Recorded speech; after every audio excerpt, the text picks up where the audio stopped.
Hi, my name is Andrew Zeller and I have been selected as a consultant for the Rockhaven Network Group Number 2. Our client is a one-woman organization trying to make the biggest impact possible on refugees entering the Dallas-Fort Worth area. Although she works a full-time job along with operating this organization, she is dedicated to do whatever it takes to aid these refugees. The two problems that our client provided to us were identify the potential sources of jobs for the refugees that are served by the Rockhaven Network, survey their skills and abilities, and connect with local organizations who would be willing to hire them, develop a pitch for potential employers of these individuals, etc. Number 2 was to provide a strategic plan for the way forward for the organization. Look at similar organizations, talk to them, and see how they've been able to engage in capacity building and development. Work with the other team looking at the skill set of the people Rockhaven is serving to connect the two projects. Since we have two groups working on this Rockhaven Network project, we have divided the two problems Catherine would like us to focus on. My group, Group Number 2, has chosen to focus primarily on the sources of jobs for refugees. Our first step was to break down the problem and analyze it completely to see if there were mitigating factors contributing to and ultimately causing the problem at large.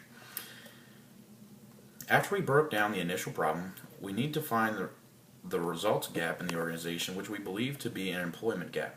We believe the results gap to be an employment gap because Catherine does not believe refugees are obtaining employment with livable wages fast enough. The next step we took was to decompose the employment gap to see what we believe were contributing factors to the problem. Here we developed 3 contributing factors that could be barriers causing the employment gap. These 3 factors were language, credentials, and skills and abilities. We then structured the possible causes of these barriers. Language, we came up with cultural differences causing troubles for the refugees, the English language, and the availability of English second language classes, also known as ESL classes. For credentials, we determined that there could be potential for non-transferable credentials from the home origin of these refugees, along with no GED valid in the United States, and no labor certification. For skills and abilities, we determined that there may be problems with technology, where they lack experience working, lack interpersonal skills, and lack references to obtain jobs. The last step we took was to generate a hypothesis for what may be causing the root problems that have caused the barriers which have caused the employment gap. For language, we figured that maybe for the elders there could be a lot of resistance or lack of desire to learn the language. There may not be enough classes available for refugees to learn the language, and there may not be enough resources, or the location of classes may be too far for the refugees to obtain. Credentials.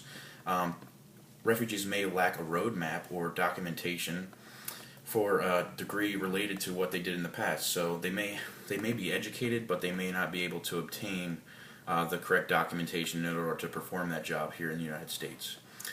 They may also run into trouble as far as credentials regarding a GED, where they might not have a roadmap to obtain the classes that they should be taking in order to receive their GED, and similar. There may also be no labor certification goals. So there may be certification that individuals are able to obtain, but they don't know where to go to get these goals, or they don't have a plan or a roadmap. For skills and abilities, we found that the lack of exposure may be a problem, and in order to fix that, we could find sources that provide more computer classes, more community or support network for these individuals, so they're able to be exposed to the culture and whatnot. They also may lack American community, so they don't have opportunities to contribute to society. So in order to fix that, we could ultimately use volunteers as a big way, and churches and established programs are also ways to get refugees intertwined with the community. The problem we will focus on are the root causes that have created a snowball effect, creating the employment gap for refugees. We chose to use the hypothesis-driven consulting process to address Rockhaven's problem because we believe the underlying factors are the biggest issue, and we believe we have formed appropriate hypotheses to solve the results gap. We will be providing a direction or a roadmap for Catherine to fix the root causes in the form of a written document, and we will utilize all the public support systems available to aid her in this process.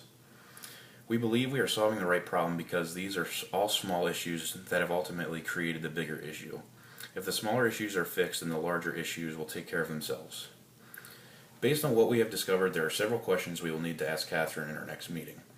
One being, are the root causes issues you feel could be improved on? And do you believe fixing these root causes would contribute to a higher rate of employment? Thank you.